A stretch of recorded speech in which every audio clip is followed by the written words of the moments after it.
വല്ലാത്ത ലജ്ജയുണ്ടായിരുന്ന സ്വഹാബിയാണ് ഉസ്മാൻ റളിയല്ലാഹു തആല അൻഹു. ആ ഉസ്മാൻ റളിയല്ലാഹു തആല അൻഹുവിന്റെ ലജ്ജയെ കുറിച്ച് അറിയണമെങ്കിൽ എന്ത് പഠിക്കണമെന്നറിയുമോ? ഉസ്മാൻ റളിയല്ലാഹു തആല അൻഹുവിന്റെ ചരിത്രം നിങ്ങൾ വായിച്ചു നോക്ക് ചെറുപ്പക്കാരാ. അല്ലാഹുവിന്റെ പ്രവാചകൻ സ്വല്ലല്ലാഹു അലൈഹി വസല്ലമ തങ്ങളുടെ മുന്നിലേക്ക് നാലാമനായിട്ട് കടന്നു വന്നിട്ടാണ് അല്ലാഹുവിന്റെ ദീനിലേക്ക് കടന്നു വരുന്നത്. നാലാമനായിട്ട് അല്ലാഹുവിന്റെ പ്രവാചകൻ സ്വല്ലല്ലാഹു അലൈഹി വസല്ലമ തങ്ങളുടെ ചാരത്ത് കടന്നു വന്നിട്ട് മുത്തുനബിയുടെ കയ്യിൽ പിടിച്ചിട്ട് പടന്ന മുസാഫഹത്ത് ചെയ്ത ഷഹാദത്ത് കലിമ പറയുകയാണ്. അല്ലാഹുവിന്റെ പരിശുദ്ധമായ ദീനിലേക്ക് പടന്ന ഷഹാദത്ത് കലിമ പറഞ്ഞുകൊണ്ട് മുസ്ലിമായിട്ട് കടന്നു വരികയാ. ഉസ്മാൻ തങ്ങൾ ഈ ദുനിയാവിൽ ജീവിച്ചത് 82 വർഷമാണ്. 82 വർഷക്കാലമാണ് ഉസ്മാൻ തങ്ങൾ ഇവിടെ ജീവിച്ചത്. ആ ഉസ്മാൻ റളിയല്ലാഹു തആല അൻഹു മരിക്കുന്ന കാലം വരെ തന്റെ കൈ കൊണ്ട് ഗുഹ്യഭാഗത്ത് തൊട്ടിട്ടില്ല. ഉസ്മാൻ റളിയല്ലാഹു തആല അൻഹു അല്ലാഹുവിന്റെ പ്രവാചകൻ സ്വല്ലല്ലാഹു അലൈഹി വസല്ലമ തങ്ങളുടെ കയ്യിൽ പിടിച്ച കൈയുണ്ടല്ലോ, അല്ലാഹുവിന്റെ പ്രവാചകന്റെ കയ്യിൽ പിടിച്ച് മുസാഫഹത്ത് ചെയ്ത ആ കൈ കൊണ്ട് മരിക്കുന്ന കാലം വരെ എന്റെ പ്രിയപ്പെട്ടവരെ സ്വന്തം ഗുഹ്യഭാഗത്ത് പോലും ഉസ്മാൻ റളിയല്ലാഹു തആല അൻഹു തൊട്ടിട്ടില്ല. എന്റെ പ്രിയപ്പെട്ടവരെ, കാരണം അത്രയ്ക്ക് വല്ലാത്ത ലജ്ജയായിരുന്നു. അല്ലാഹുവിന്റെ റസൂലിന്റെ കയ്യിൽ തൊട്ട കൈയാണല്ലോ, ഇതുകൊണ്ട് എന്റെ ഔറത്തിൽ തൊടാൻ പാടില്ലല്ലോ. അത്രയും സൂക്ഷ്മത തന്റെ ജീവിതത്തിൽ പുലർത്തിയിരുന്ന സ്വഹാബിയാ ഉസ്മാൻ തങ്ങളുടെ ലജ്ജയെ കുറിച്ച് അറിയണമെങ്കിൽ എന്റെ പ്രിയപ്പെട്ട പെങ്ങളെ, മഹദിയായ ആയിഷ ബീബി റളിയല്ലാഹു തആല അൻഹ പറഞ്ഞു തരികയാ. അല്ലാഹുവിന്റെ പ്രവാചകന്റെ പ്രിയപ്പെട്ട ഭാര്യയായ ആയിഷ സിദ്ദീഖ റളിയല്ലാഹു തആല അൻഹ പറയുകയാണ്, ഒരു ദിവസം അല്ലാഹുവിന്റെ പ്രവാചകൻ എന്റെ മടിത്തട്ടിൽ കിടക്കുകയാ. പ്രിയപ്പെട്ട ഭാര്യയുടെ മടിയിൽ അല്ലാഹുവിന്റെ പ്രവാചകനെ തലവെച്ചുകൊണ്ട് കിടക്കുകയാണ്. അല്ലാഹുവിന്റെ റസൂലിന്റെ കമീസ് ഉണ്ടല്ലോ, ഒരൽപ്പം ഇങ്ങനെ പൊങ്ങിയിരിക്കുകയാ, ഔറത്ത് വെളിവായിട്ടില്ല. താൻ ധരിച്ചിരുന്ന കമീസ് അല്പം ഇങ്ങനെ പൊങ്ങിയിരിക്കുകയാണ്. ഭാര്യയുടെ മടിയിൽ ഇങ്ങനെ കിടക്കുകയാണ്. അപ്പോഴാണ് വീടിന്റെ കവാടത്തിൽ സലാം കേൾക്കുന്നത്. ആരാണ് സലാം പറയുന്നതെന്നറിയുമോ? മഹാനായ സയ്യിദുനാ അബൂബക്കർ സിദ്ദീഖ് റളിയല്ലാഹു തആല അൻഹു സലാം പറയുകയാണ്. പടച്ചവനെ, അല്ലാഹുവിന്റെ റസൂലിന്റെ വീടിനകത്തേക്ക് അബൂബക്കർ തങ്ങൾ കടന്നു വരികയാ. പ്രവാചകൻ അതുപോലെ തന്നെ കടന്നു. ആ കമീസ് പോലും അല്ലാഹുവിന്റെ പ്രവാചകനെ പടന്ന് നേരെയിട്ടില്ല. പടച്ചവനെ, അബൂബക്കർ തങ്ങളുടെ മുത്തുനബിയുടെ ചാരത്ത് വന്നിരുന്നു. അവിടെ ഒരുപാട് നേരം ഇരുന്ന് സംസാരിച്ചു. അവിടെ ഇറങ്ങി പോവുകയാണ്, സലാം പറഞ്ഞ് ഇറങ്ങി പോവുകയാണ്. കുറച്ച് സമയം കഴിഞ്ഞപ്പോ രണ്ടാമതും വീടിന്റെ കവാടത്തിൽ സലാം കേൾക്കുകയാ. ആരാ? മഹാനായ സയ്യിദുനാ ഉമർ ഇബ്നുൽ ഖത്താബ് റളിയല്ലാഹു തആല അൻഹു സലാം പറഞ്ഞുകൊണ്ട് വീടിനകത്തേക്ക് കടന്നു വരികയാണ്. അല്ലാഹുവിന്റെ പ്രവാചകൻ അതുപോലെ കിടക്കുകയാണ്. അല്ലാഹുവിന്റെ റസൂലിന്റെ ചാരത്ത് വന്നിരുന്ന ഉമർ തങ്ങളെ സംസാരിക്കുകയാണ്. അവസാനം അവിടെ നിന്ന് സലാം പറഞ്ഞ് തിരിച്ചു പോയി. കുറച്ചു കഴിയുമ്പോ വീടിന്റെ വാതിലിൽ സലാം കേൾക്കുകയാ. ആരെന്നറിയുമോ? മഹാനായ സയ്യിദുനാ ഉസ്മാൻ ഇബ്നു അഫ്ഫാൻ റളിയല്ലാഹു തആല അൻഹു ഉസ്മാൻ തങ്ങളെ വീടിന്റെ വാതിലിൽ വന്ന് നിന്ന് സലാം പറയുമ്പോ അല്ലാഹുവിന്റെ റസൂൽ തന്റെ കമീസ് നേരെ ഇടുകയാ. അല്ലാഹുവിന്റെ റസൂൽ എഴുന്നേൽക്കുകയാ. ഉസ്മാൻ തങ്ങൾ അടുത്ത് വന്നോ. ഉസ്മാൻ തങ്ങൾ അടുത്ത് വന്നോ. അല്ലാഹുവിന്റെ പ്രവാചകന്റെ ചാരത്ത് വന്നിരുന്നു സംസാരിച്ചു. അവിടെ നിന്ന് സലാം പറഞ്ഞ് ഇറങ്ങി പോകുമ്പോ ആയിഷ ബീബി റളിയല്ലാഹു തആല അൻഹ ചോദിക്കുന്നു, നബിയേ, യാ റസൂലല്ലാഹ്, അല്ലാഹുവിന്റെ പ്രവാചകര്, എന്റെ വാപ്പ വന്നപ്പം എഴുന്നേറ്റില്ലല്ലോ, എന്റെ വാപ്പ വന്നപ്പോ നിങ്ങള് കമീസ് നേരെയിട്ടില്ലല്ലോ, വന്നപ്പോഴും നിങ്ങൾ എഴുന്നേറ്റില്ലല്ലോ, നിങ്ങളുടെ വസ്ത്രം നേരെയിട്ടില്ലല്ലോ, പിന്നെ എന്തുകൊണ്ടാണ് ഉസ്മാൻ നിങ്ങൾ കടന്നു വന്നപ്പോ നിങ്ങളുടെ കമീസ് നേരെയിട്ടല്ലോ, എന്തുകൊണ്ടാണ് നബിയെ നിങ്ങൾ എഴുന്നേറ്റതെന്ന് ചോദിക്കുമ്പോ അല്ലാഹുവിന്റെ പ്രവാചകൻ അവിടെ നിന്ന് പറഞ്ഞു, ആയിഷ, ഉസ്മാന് വല്ലാത്ത ലജ്ജയാണ് ആയിഷ, ഉസ്മാന് വല്ലാത്ത ലജ്ജയാ, ഉസ്മാനിന്റെ മുന്നിൽ ഇങ്ങനെ ഇരിക്കുന്നത് ഞാൻ ഇഷ്ടപ്പെടുന്നില്ല ആയിഷ. ഉസ്മാൻ തങ്ങളുടെ ജീവിതം കണ്ടിട്ട് അല്ലാഹുവിന്റെ മലക്കുകൾ പോലും അവിടെ നിന്ന് ലജ്ജിച്ച് തലതാഴ്ത്തിയെന്ന് ചരിത്രം പറയുമ്പോ വല്ലാത്ത ലജ്ജയായിരുന്നു ഉസ്മാൻ തങ്ങൾക്ക്, വല്ലാത്ത ലജ്ജയായിരുന്നു. എന്റെ പ്രിയപ്പെട്ട സഹോദരങ്ങളോട് സഹോദരിമാരോട് വയലുകൾക്കാണ് കടന്നു വന്ന മുസ്ലിമേ, നിരന്നിരിക്കുന്ന പെങ്ങള്, അല്ലാഹുവിന്റെ പ്രവാചകന്റെ പ്രിയപ്പെട്ട സ്വഹാബിയായ മൂന്നാമത്തെ ഖലീഫയായ ഉസ്മാൻ റളിയല്ലാഹു തആല അൻഹു പടച്ചവനെ അല്ലാഹുവിന്റെ പ്രവാചകന്റെ കയ്യിൽ തൊട്ടതിനു ശേഷം ആ കൈ കൊണ്ട് മരിക്കുന്ന കാലം വരെ തന്റെ ഗുഹ്യഭാഗത്ത് പോലും തൊട്ടിട്ടില്ലെന്ന് ചരിത്രം പറയുമ്പോ എന്റെ പ്രിയപ്പെട്ടവരെ, ആ ഉസ്മാൻ തങ്ങൾ കിടക്കുന്ന സ്വർഗത്തിലേക്ക് കടന്നു പോകാൻ ആഗ്രഹിക്കുന്ന ചെറുപ്പക്കാരാ ഉണ്ടോ മുസ്ലിമേ? ലജ്ജ നിനക്കുണ്ടോ? ഈ പറയുന്ന നമുക്ക് ആർക്കെങ്കിലും ലജ്ജയുണ്ടോ? എന്റെ പ്രിയപ്പെട്ടവരെ, നമുക്കില്ലാതെ പോയത് ലജ്ജയാണല്ലോ. ഉസ്മാൻ റളിയല്ലാഹു തആല അൻഹു അല്ലാഹുവിന്റെ പ്രവാചകൻ സല്ലല്ലാഹു അലൈഹി വസല്ലമ തങ്ങളുടെ കയ്യിൽ പിടിച്ച് മുസാഫഹത്ത് ചെയ്തതിനു ശേഷം ആ കൈ കൊണ്ട് സ്വന്തം ഔറത്തിൽ പോലും തൊട്ടിട്ടില്ല. നമ്മളോ? വല്ലാത്ത ലജ്ജയുള്ള സഹാബിയാണ് ഉസ്മാൻ തങ്ങൾ. നമ്മുടെ ജീവിതം എടുത്തു നോക്കിക്കേ, നമ്മളിൽ ആർക്കാപ്പ ലജ്ജ? ലജ്ജ എന്ന് പറഞ്ഞാൽ എന്താണെന്ന് ഇനി നമ്മൾ പഠിക്കണം. യഥാർത്ഥത്തിൽ ലജ്ജ എന്താണെന്ന് നമുക്ക് അറിയില്ല. നമുക്ക് ലജ്ജ എന്താണെന്ന് നമുക്കറിയില്ല. ഇപ്പൊ നിങ്ങളുടെ ഉദാഹരണം, നിങ്ങൾക്ക് എന്നോട് ദേഷ്യം തോന്നരുത്. ഇപ്പൊ നിങ്ങൾ എത്ര ആണുങ്ങൾ വയല് കേൾക്കാൻ വന്നു, ഈ വയല് കഴിഞ്ഞിട്ട് നിങ്ങൾ ഇവിടെ നിന്ന് ഇറങ്ങി പോകുന്ന രംഗമുണ്ട്. ഞാൻ പറയുന്നത് നിങ്ങളൊന്ന് ശ്രദ്ധിക്കണം. ഈ വയല് കഴിഞ്ഞിട്ട് ഇവിടെ നിന്ന് ഇറങ്ങി പോകുമ്പോ, നിങ്ങളുടെ വീട്ടിലേക്ക് പോകുമ്പോ, ഈ സദസ്സിലിരിക്കുന്ന പല പ്രായമുള്ള വാപ്പമാരും പോകുന്നത് എങ്ങനെയാണെന്നറിയാവോ? ഈ ഉടുത്തിരിക്കണം മുണ്ട് മടക്കി അങ്ങോട്ട് ഉടുത്തും. ഈ ഉടുത്തിരിക്കണം മുണ്ടങ്ങോട്ട് മടക്കി ഉടുത്തും. ഏതുവരെ? വാപ്പാടെ അണ്ടർവെയർ പുറത്ത് കാണുന്നത് വരെ. കാരണം ഈ വയല് കേൾക്കാമെന്ന ആണുങ്ങളും പെണ്ണുങ്ങളും പോകുമ്പോ വാപ്പാടെ തൊട കാണണം. കാരണം ഇറച്ചിക്കടയിൽ തൂക്കിയിട്ടിരിക്കുക കാല്. അതുപോലെ വാപ്പാടെ തൊട നാട്ടുകാരെ വയല് കഴിഞ്ഞിട്ടാ പോണേ. നിങ്ങൾ മനസ്സിലാക്ക്, വയല് കഴിഞ്ഞിട്ട് പോകുന്ന വാപ്പയുടെ രംഗമാണ് ഞാൻ പറയുന്നത്. ഈ തൊട നാട്ടുകാർക്ക്, വാപ്പായ്ക്ക് അറിയാം മുട്ടുപൊക്കളിന്റെ ഇടയിലുള്ള സ്ഥലം ഔറത്താന്നറിയാത്ത മനുഷ്യനാണോ? നിങ്ങൾ ചിന്തിക്ക്. എന്റെ പ്രിയപ്പെട്ട സഹോദരിമാരെ, ഈ തലയിലിട്ടിരിക്കണത് ഇങ്ങനെ കറക്കാനുള്ളതല്ലേ വയല് കഴിഞ്ഞു പോകുമ്പോ? വയല് കഴിഞ്ഞു പോകുമ്പോ ഈ തലയിലിട്ടിരിക്കണ ഷാളും വേണമെങ്കിൽ പർദ്ദ വരെ ഊരി കറക്കിക്കൊണ്ട് ഇങ്ങനെ ഊരി തോളിലിട്ടിരിക്കുക. വയല് കഴിഞ്ഞു പോകുന്ന രംഗമാണ് ഞാൻ പറയുന്നത്. ഈ വയലിന്റെ സദസ്സിലിരിക്കുന്ന ചെറുപ്പക്കാരന്റെ തൊട കീറിയിട്ടിരിക്കുക, പാന്റ് കാറ്റ് കയറാൻ. നിങ്ങൾ ചിന്തിക്ക്, ഇതാണ് നമ്മുടെ ലജ്ജ. ഇരിക്കണ ചെറുപ്പക്കാരന്റെ പാന്റ് വരെ കീറിയിട്ടിരിക്കുക. വാങ്ങാൻ പൈസ ഇല്ലാഞ്ഞിട്ടല്ല, തന്റെ ഔറത്ത് നാട്ടുകാർക്ക് വേണ്ടി പ്രദർശിപ്പിക്കാൻ വേണ്ടി തുറന്നിട്ട് കൊണ്ട് നടക്കുന്നവരാ നമ്മള്. അള്ളാഹു നമുക്ക് ഈമാൻ നൽകുമാറാകട്ടെ. ഇതാണ് നമ്മുടെ ലജ്ജ. ഇതാണ് നമ്മുടെ ലജ്ജ. മുട്ടുപൊക്കളിന്റെ ഇടയിലുള്ള ഭാഗം ഒരു ആണിന്റെ ഔറത്താണെന്നറിയാത്ത ഏത് മഖ്ലൂക്കാടാ ഉള്ളത് ദുനിയാവില്? ഇരിക്കണ പെണ്ണുങ്ങൾക്ക് പെണ്ണിന്റെ ഔറത്ത് ഏതാണെന്നറിയില്ലേ? ഒരു പെണ്ണിന്റെ ഔറത്ത് ഏതാണെന്ന് അറിയാത്ത ഏതെങ്കിലും ഒരു സഹോദരി ഉണ്ടോ? ഇനി പോകട്ടെ, നിങ്ങൾ എല്ലാരും ഔറത്ത് മറയ്ക്കുന്നവരാ, ഞാൻ നിഷേധിക്കുന്നില്ല. ഇരിക്കണ നിങ്ങൾ എല്ലാരും ഔറത്ത് മറയ്ക്കുന്നവരാ. ആണുങ്ങളും പെണ്ണുങ്ങളും സർവരും ഔറത്ത് മറയ്ക്കുന്നവരാ. ഇല്ല എന്ന് ഞാൻ പറയില്ല. നിങ്ങൾ വീടിന്റെ വെളിയിലിറങ്ങിയ ഫർദയിടും. നിങ്ങൾ എല്ലാവരും വീടിന്റെ പുറത്തിറങ്ങി കഴിഞ്ഞാൽ ഔറത്ത് മറയ്ക്കും. നിങ്ങൾ എല്ലാവരും ഔറത്ത് മറയ്ക്കും. അള്ളാഹു ഭാഗ്യം തരുമാറാകട്ടെ. ആമീൻ പറ. അള്ളാഹു നിലനിർത്താൻ ഭാഗ്യം തരുമാറാകട്ടെ. പക്ഷെ വീടിനകത്തോ? അതാ ചോദ്യം. വീടിന്റെ അകത്തോ?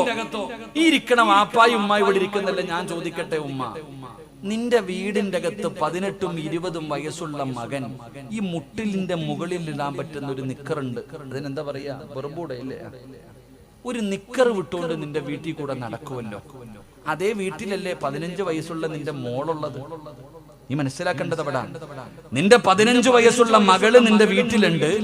ആ മകളുടെ മുന്നിലൂടെ നിന്റെ മോനി നിക്കറിട്ടുകൊണ്ട് നടക്കുന്നല്ലോ, ഇത് ശരിയാണോ? നിന്റെ മകൻ 18ഉം 20ഉം വയസ്സുള്ള മകൻ നിന്റെ വീട്ടിലുണ്ട്. അവന്റെ മുന്നിലൂടെ 10ാം ക്ലാസ്സിൽ പഠിക്കുന്ന നിന്റെ മോള് നൈറ്റ് ഡ്രസ് പോലും തോറ്റുപോകുന്ന ബനീൻ ഇട്ടുകൊണ്ട് വീട്ടിൽ നടക്കുന്നല്ലോ, ഇത് ശരിയാണോ? അപ്പൊ നീ ചോദിക്കൂ ഉസ്താദ്, അവര് കൂടപ്പറപ്പല്ലേ? എന്തൊരു ചോദ്യം എന്നറിയോ ഉസ്താദെ, അവര് സഹോദരന് കാണാവോ നിന്റെ ഔറത്ത്? എത്ര കാണിക്കുന്നു? ഞാൻ ചോദിക്കുന്നത്, സഹോദരന്റെ ഔറത്ത് സഹോദരിക്ക് കാണാൻ പറ്റുമോ?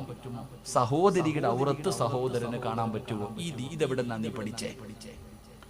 എടാ, നിന്റെ കൂടപ്പറപ്പിന് നിന്റെ ഔറത്ത് കാണിക്കാൻ പറ്റുമോ? ഇല്ലേ, പോട്ടെ. നിങ്ങളുടെ ആരുടെയെങ്കിലും ഉമ്മയുടെ ഔറത്ത് ഇരിക്കണ ഏതെങ്കിലും പെണ്ണിന് കാണാൻ അനുവാദമുണ്ടോ? ഏതെങ്കിലും ഒരു വാപ്പയുടെ ഔറത്ത് കാണാൻ മക്കൾക്ക് അനുവാദമുണ്ടോ? നിങ്ങൾ എന്തേ പഠിക്കാത്ത ഖുർആൻ? കൂടപ്പുറപ്പും നാട്ടുകാരും പോകട്ടെ, ഉമ്മയുടെ ഔറത്ത് മകന് കാണാൻ പാടുണ്ടോ? ഇല്ലേ, ഇതാ പഠിക്കേണ്ടത്. അള്ളാഹുവിന്റെ വിശുദ്ധമായ ഖുർആൻ എടുത്തു നോക്ക്. 3 സമയങ്ങളിൽ മാതാപിതാക്കളുടെ റൂമിന്റെ അകത്ത് മക്കൾ കയറണമെങ്കിൽ ചോദിക്കണം. ഞാൻ പറഞ്ഞതല്ല, അല്ല പറഞ്ഞതാ. അള്ളാഹു പറയുന്നു 3 സമയങ്ങളിൽ മാതാപിതാക്കളുടെ ബെഡ്റൂമിന്റെ അകത്ത് കയറണമെങ്കിൽ മക്കൾ ചോദിക്കണം. ഏതു മക്കള്? 7 വയസ്സിന് താഴെ പ്രായമുള്ളത്. 7 വയസ്സിന് താഴെ പ്രായമുള്ള മക്കൾ മാതാപിതാക്കളുടെ ബെഡ്റൂമിന്റെ അകത്ത് കയറണമെങ്കിൽ ചോദിക്കണം 3 സമയം. ഏതാ 3 സമയം? വെളുപ്പാങ്കാലം, സുബഹിക്ക് മുമ്പുള്ള സമയം, 2 ഉച്ചഭക്ഷണം കഴിച്ചിട്ട് കിടന്നുറങ്ങുന്ന സമയം, 3 രാത്രിയിൽ. ഈ 3 സമയങ്ങളിൽ മാതാപിതാക്കളുടെ റൂമിന്റെ അകത്ത് മക്കൾ ചോദിക്കാതെ കയറാൻ പാടില്ല എന്ന് അള്ളാഹുവിന്റെ ഒരു ഉദാഹരണം ഞാൻ പറയാം. നമ്മളൊക്കെ രാത്രി കിടക്കുമ്പോ ഒരു മുണ്ടുടുക്കും, ഉടുക്കൂലേ? നമ്മളൊക്കെ രാത്രി കിടന്നുറങ്ങുന്ന സമയം ഒരു മുണ്ടുടുത്തിട്ടാ കിടന്നുറങ്ങണത്. നിങ്ങളൊക്കെ മാക്സി ഇടൂല്ലേ? ഇല്ലേ? പോട്ടെ. നമ്മളൊക്കെ മുണ്ടുടുത്തിട്ട് കിടന്നുറങ്ങും. രാവിലെ വെളുപ്പാൻ കാലത്ത് സുബഹിക്ക് എഴുന്നേക്കുമ്പോ ആദ്യം തിരയണത് ഈ മുണ്ട് എവിടെ നിന്നല്ലേ? അല്ലേ? എന്തപ്പോ നിങ്ങൾ മലക്കളിരിക്കണ പോലെ ഇരിക്കണേ? രാവിലെ ഉറക്കത്തിൽ നിന്ന് ആമിന എന്റെ മുണ്ടെന്ത്? ഓ മനുഷ്യ, കട്ടിലിനടി കിടക്കുന്ന മനുഷ്യ, അല്ലേ? അല്ലേ? നീട്ടിരിക്കണ മാക്സിയോ? സുബ്ഹാനല്ലാഹ്. അപ്പൊ 4 മണി 4:30 സമയത്ത് ഒരു 7 വയസ്സുകാരൻ അനുവാദമില്ലാതെ വാപ്പാടെയും ഉമ്മാടെയും ബെഡ്റൂമിന്റെ അകത്ത് കയറി വന്ന ഗോപക്കടപ്പുറത്ത് സായിപ്പ് കിടക്കണ പോലെ വാപ്പ കിടക്കണേ. നിങ്ങൾ ചിന്തിക്ക്. സത്യത്തിൽ ഉമ്മയുടെ ഔറത്ത് കണ്ട ഒരു മകനും ഒന്നും തോന്നാറില്ല, ഒരു മകൾക്കും. എന്തിനാ 7 വയസ്സുകാരൻ പോട്ടെ, 70 വയസ്സുകാരന് തോന്നുമോ? എടാ, നമ്മുടെ ഉമ്മയെ കുളിപ്പിക്കണ മക്കളില്ല. നമ്മുടെ ഉമ്മയുടെ ഔറത്ത് കണ്ട, വാപ്പയുടെ ഔറത്ത് കണ്ട നമുക്കൊന്നും തോന്നാറില്ല. എന്നിട്ടും അള്ളാഹു പറഞ്ഞു, ചെറിയ മക്കളാണെങ്കിലും കാണരുത്, ചെറിയ കുട്ടികളാണെങ്കിലും മാതാപിതാക്കളുടെ ഔറത്ത് പോലും കാണരുത് എന്ന് അള്ളാന്റെ ഖുർആൻ പറയുമ്പോ വീട്ടിൽ ആരുമില്ല, ബെഡ്റൂം പൂട്ടിയിട്ട് വാതില് തുറന്നിട്ടിട്ട് കുഞ്ഞിന്റെ കൂടെ കയറി ബാത്റൂമിൽ കയറി കുളിക്കണ ആമിനായോടെ ഞാനിത് പറയുന്നത്. അള്ളാഹു ഈമാൻ നൽകുമാറാകട്ടെ. ഉമ്മായും മക്കളും കൂടെ ഒരുമിച്ചാ കുളിക്കണേ. ഉമ്മ വിചാരിക്കും, ചെറിയ കുട്ടിയല്ലേ, എന്തിനാ ഡ്രസ്സ് പടച്ചവനെ? ആണുങ്ങളുടെ കാര്യം പറയണ്ട. ആണുങ്ങള് പലരും തോർത്ത് ഇട്ടിരിക്കുന്നത് ബാത്റൂമിന്റെ ഡോറിന്റെ മുകളിലാണ്. ആകെ തോർത്തും കൊണ്ടാ കുളിക്കാൻ പോകുന്നേ. ആ തോർത്തെവിടെ? അവൻ തല തോർത്താ മാത്രമേ അത് ഉപയോഗിക്കത്തുള്ളൂ. കാരണം ബാത്റൂമിനകത്തല്ലേ, ഒന്നുമില്ലല്ലോ, ലൈവല്ലേ അതിനകത്ത്. അള്ളാഹു കാത്തിരക്ഷിക്കുമാറാകട്ടെ. അങ്ങനെ കുളിക്കാൻ പാടില്ല എന്നല്ലേ? അപ്പൊ ഞാൻ പറഞ്ഞു വന്നത്, സ്വന്തം ഉമ്മയുടെ ഔറത്ത് പോലും മക്കൾക്ക് കാണാൻ പാടില്ല, വാപ്പയ്ക്ക് കാണാൻ പാടില്ല. ഇതറിയുന്ന നീ, നിന്റെ മോള് അല്ലെങ്കിൽ നിന്റെ മകൻ ഇത്രയേ ഉള്ള നിക്കറിട്ടുകൊണ്ട് നടക്കുമ്പോ അവന്റെ പെടലിക്കൊന്ന് കൊടുത്തിട്ട്, എടാ ഇവിടെ നിന്റെ പെങ്ങളുണ്ട്, ഇവിടെ നിന്റെ ഉമ്മയുണ്ട്, നിന്റെ ഔറത്ത് ഇവരെ കാണിക്കാൻ പാടില്ല, ഇങ്ങനെ നടക്കരുത് എന്ന് പറയാൻ നിന്നെ കൊണ്ട് എന്തുകൊണ്ട് കഴിയുന്നില്ല? നീ ഒരു പെണ്ണല്ലേ, നിന്റെ പ്രായപൂർത്തിയായ മകള് രാത്രി ഭക്ഷണം കഴിക്കാൻ കൂടപ്പറപ്പിന്റെ മുന്നിൽ വന്ന് വാപ്പയുടെ മുന്നിലിരിക്കുമ്പോ, മോളെ ഇങ്ങനെ ഇരിക്കാൻ പാടില്ല, ഇത് രാത്രി കിടന്നുറങ്ങുന്ന സമയം നിന്റെ ബെഡ്റൂമിന്റെ അകത്ത് ധരിക്കേണ്ട വസ്ത്രമാണെന്ന് പറഞ്ഞു കൊടുക്കാൻ എന്റെ പ്രിയപ്പെട്ടവരെ, എന്തുകൊണ്ട് കഴിയുന്നില്ല എന്ന് നിങ്ങളൊന്ന് ചിന്തിച്ചു നോക്കൂ. നാണമില്ലാതെ പോയല്ലോ, ഈ ഉമ്മത്തിന് ലജ്ജയില്ലാതെ പോയല്ലോ. ആ ലജ്ജയില്ലാത്തത് കൊണ്ടല്ലേ പടച്ചവനെ ഇങ്ങനെ ഒരു കാലത്ത് നമ്മൾ ജീവിക്കുന്നത്. ആണിനും പെണ്ണിനും ഇന്ന് ലജ്ജയില്ലാതെ പോവുകയാണ്. എല്ലാമിനും വല്ലാത്ത സ്വാതന്ത്ര്യമാണല്ലോ. ആ ലജ്ജയില്ലാത്തത് കൊണ്ടാണ് പടച്ചവനെ ആരോടാ ഇത് പറയുന്നത്? പ്രായമുള്ള വാപ്പയും ഉമ്മയും ഭാര്യയും മക്കളും കൂടെ ഒരുമിച്ചിരുന്ന് സെക്സ് പടം കാണുന്ന കാലമല്ലോ. പടച്ചവനെ ഇംഗ്ലീഷ് പടം കാണുന്നത് ഫാമിലി ഒരുമിച്ചിരുന്ന കെട്ടിപ്പിടിച്ച് ചുംബനം കൊടുക്കുന്നത് വാപ്പ കാണുന്നുണ്ട്, ഉമ്മ കാണുന്നുണ്ട്, സഹോദരൻ കാണുന്നുണ്ട്, സഹോദരി കാണുന്നുണ്ട്. ഒരാൾക്കും നാണമില്ലല്ലോ. ഇതൊക്കെ ഇന്ന് പാപമല്ലല്ലോ ഉസ്താദ് എന്ന് ചിന്തിക്കുന്ന മുസ്ലിമേ, എന്റെ പ്രിയപ്പെട്ടവരോട് പറയുകയാണ്, അല്ലാഹുവിന്റെ പ്രവാചകൻ അവിടെന്ന് പറഞ്ഞു തന്നല്ലോ, അല്ലാഹുവിന്റെ റസൂൽ അവിടെന്ന് പറഞ്ഞല്ലോ, ഒരു കാലഘട്ടം കടന്നു വരും, ഒരു കാലഘട്ടം കടന്നു വരും, ലജ്ജയില്ലാത്ത സമൂഹമേ അന്ന് വഴിയിൽ കടന്ന് വ്യഭിചരിക്കുമെന്ന് അല്ലാഹുവിന്റെ പ്രവാചകന് പറഞ്ഞത് മറന്നു പോകരുത്. അന്ന് റോഡിൽ കടന്ന് വ്യഭിചരിക്കുമല്ലോ. പഠിച്ചവനെ, ഞങ്ങളൊക്കെ ഈ ഹദീസ് പഠിച്ചപ്പോ അത്ഭുതപ്പെട്ടു പോയിട്ടുണ്ട്. ആരാ റോഡിൽ കിടന്ന് വ്യഭിചരിക്കുന്നത്?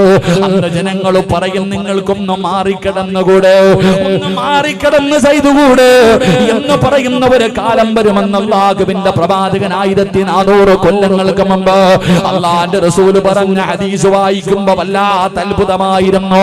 പക്ഷേ ഇന്ന് മനസ്സിലാകുന്നുണ്ട് ചെറുപ്പക്കാരാ, ഏതെങ്കിലും ഒരു ബീച്ചിൽ പോകാൻ പറ്റുന്നുണ്ടോ?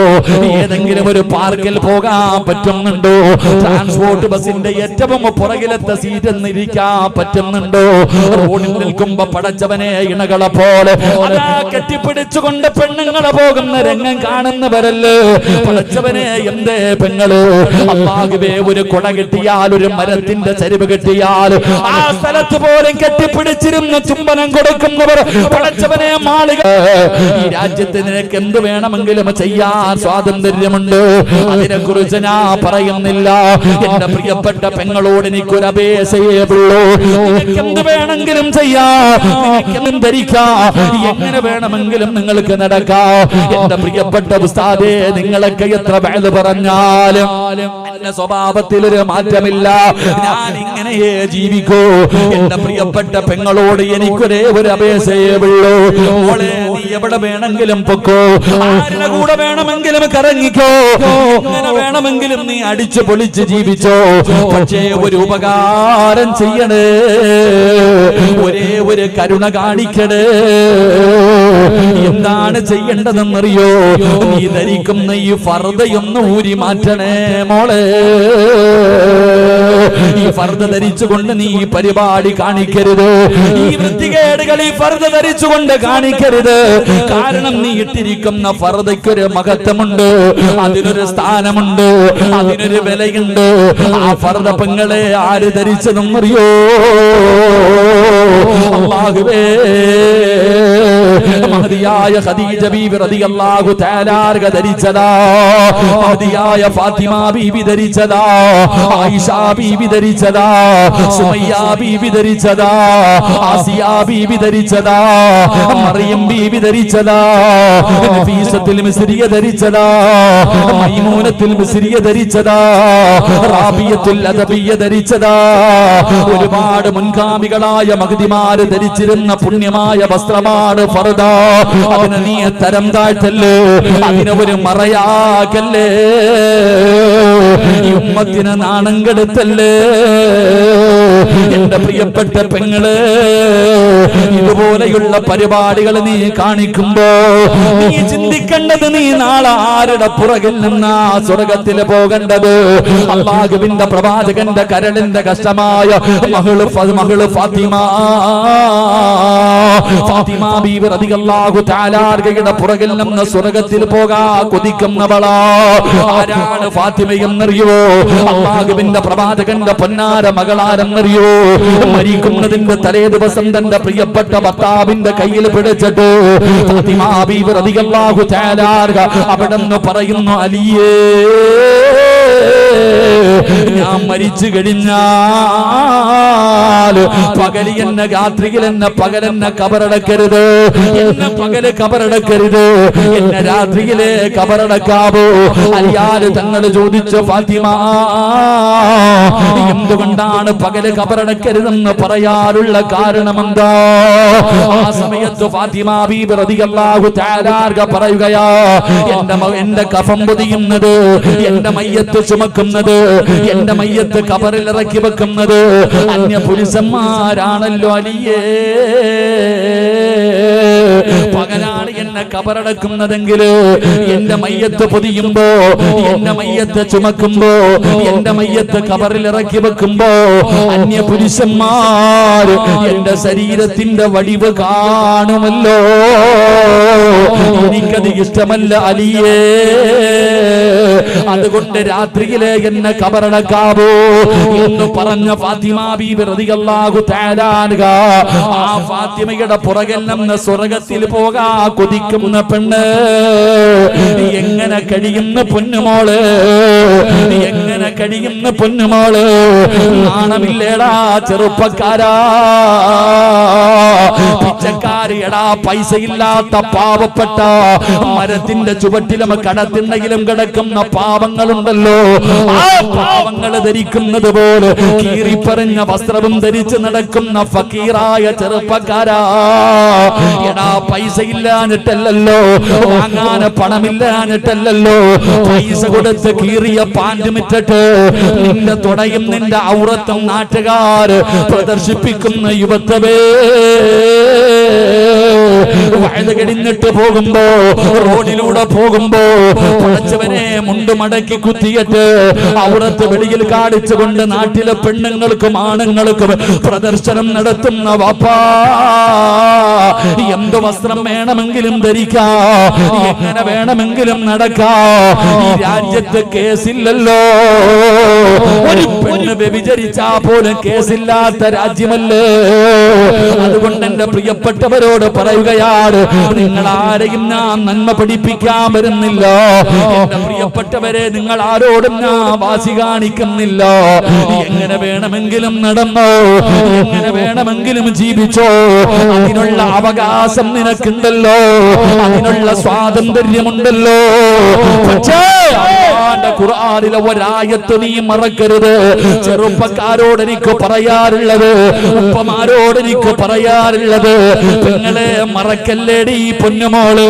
വിവാഹ വീട്ടിലേക്ക് കടന്നു പോകുമ്പോ, ഫംഗ്ഷനുകളിലേക്ക് കടന്നു പോകുമ്പോ സർവ്വതും മറന്ന് യൂട്യൂബിലേക്ക് അതാ വീഡിയോ പിടിച്ചിടുന്ന എന്റെ പ്രിയപ്പെട്ട പെങ്ങളോട് പറയുകയാ, പഠിച്ചവനെ പറയാൻ പാടില്ലല്ലോ, പറഞ്ഞാല് പറയുന്നവനെ നാണം കെടുത്തുന്ന കാലമാണല്ലോ. എന്റെ പ്രിയപ്പെട്ട പെങ്ങള് എന്ത് വേണമെങ്കിലും ചെയ്തോ, പക്ഷേ ഒരായത്ത് ഓർത്തു വെച്ചോ. അല്ലാഹുവിന്റെ വിശുദ്ധമായ ഖുർആനിലെ ഒരായത്ത് ഞാൻ നിനക്ക് പറഞ്ഞു തരാ. എന്ത് മറന്നാലും ഇത് മറക്കല്ലേ, എന്ത് മറന്നാലും ഇത് മറക്കല്ലേ. ഏതായത്തെന്നറിയോ? കരിമ്പാറയിൽ കുത്തിവെക്കുന്നത് പോലെ നിങ്ങളുടെ ഹൃദയങ്ങളെ കുത്തിവെക്കാനുള്ള ആയത്താണ്. നിങ്ങൾ എന്തു മറന്നാലും ഇത് മറക്കരുത്. ഏതായത്താ? വത്തഖൂ യൗമന തുർജഊന ഫീഹി ഇലല്ലാഹ്. മറക്കല്ലേ വാപ്പാ, മറക്കല്ലേ ചെറുപ്പ. ആദം നബി സ്വർഗ്ഗത്തിലൂടെ ഇങ്ങനെ നടക്കുകയായി. ആദമുസ്കുൻ അൻത വസൗജുകൽ ജന്ന വകുല മിൻഹാ റഗദൻ ഹൈസു ശഅതുമാ വലാ തഖറബാ ഹാദിഹി ശജറ ഫതകൂനാ മിനൽ ളാലിമീൻ. ആദം നബി സ്വർഗ്ഗത്തിലൂടെ ഇങ്ങനെ നടക്കുന്നുണ്ട്. പഴങ്ങൾ, അല്ലാഹുവേ, തോട്ടങ്ങൾ, അരുവികൾ, പുഴകൾ, മനോഹരമായ സ്വർഗ്ഗം ഇങ്ങനെ കണ്ട് ആസ്വദിച്ചു ആസ്വദിച്ചു ആസ്വദിച്ചു നടക്കുകയാ. ഒരു ദിവസം അല്ലാഹു ചോദിക്കുന്നു, ആദമേ, എന്താ നിനക്കൊരു സന്തോഷമില്ലാത്ത? ഈ സ്വർഗം തന്നിട്ട് പോലും നിനക്ക് എന്തേ ഒരു സന്തോഷമില്ലാത്ത? ആദം നബി പറഞ്ഞ മറുപടി എന്തെന്നറിയോ? ഒറ്റയ്ക്ക് നടന്നിട്ടൊരു സുഖമില്ല. സ്വർഗത്തിൽ കിടക്കുന്ന ആദം നബി അള്ളാഹിനോട് പറയുകയാ, ഇതൊക്കെ എനിക്ക് കിട്ടിയിട്ടും എന്തോ ഒരു കുറവുള്ളത് പോലെ. ഹവ്വാ റളിയല്ലാഹു തആല അൻഹുവിനെ കൊടുത്തപ്പോഴാണ് ആദം നബി പറഞ്ഞത് ഇപ്പോഴാ റെഡിയായതെന്ന്. അള്ളാഹു ഈമാൻ നൽകുമാറാകട്ടെ. ഇതാണ് ഭാര്യയും ഭർത്താവും. സ്വർഗത്തിനേക്കാളും വലുതാ സഹോദര ദുനിയാവിലെ ജീവിതം. ഭാര്യയും ഭർത്താവും തമ്മിലുള്ള ജീവിതം തന്നെ സ്വർഗമാ. അള്ളാഹു ഈമാൻ നൽകുമാറാകട്ടെ. കാരണം ഖുർആൻ പറഞ്ഞത്, അള്ളാഹുവിന്റെ പരിശുദ്ധമായ ഖുർആൻ പറഞ്ഞ എന്തെന്നറിയോ? വിവാഹം കഴിച്ചാൽ സമാധാനം കിട്ടുമെന്ന്. എല്ലാവരും ചോദിക്കുക, എന്തിനാ പെണ്ണ് കെട്ടണേ? പൈസക്കാണോ? അല്ലടാ. വിവാഹം കഴിക്കുന്നവന് 3 കാര്യങ്ങൾ ഉണ്ടാകും. ഒന്ന്, അവൻ അള്ളാഹു സമാധാനം കൊടുക്കുമെന്ന് അള്ളാഹുവിന്റെ വിശുദ്ധ ഖുർആൻ. അള്ളാഹു നമുക്ക് ഈമാൻ നൽകുമാറാകട്ടെ. കല്യാണം കഴിച്ചാൽ എന്ത് കിട്ടും? പറയടോ, എന്ത് കിട്ടും? ഉറക്കപ്പറ, എന്ത് കിട്ടും? നിങ്ങൾ എന്താ പറയണത്?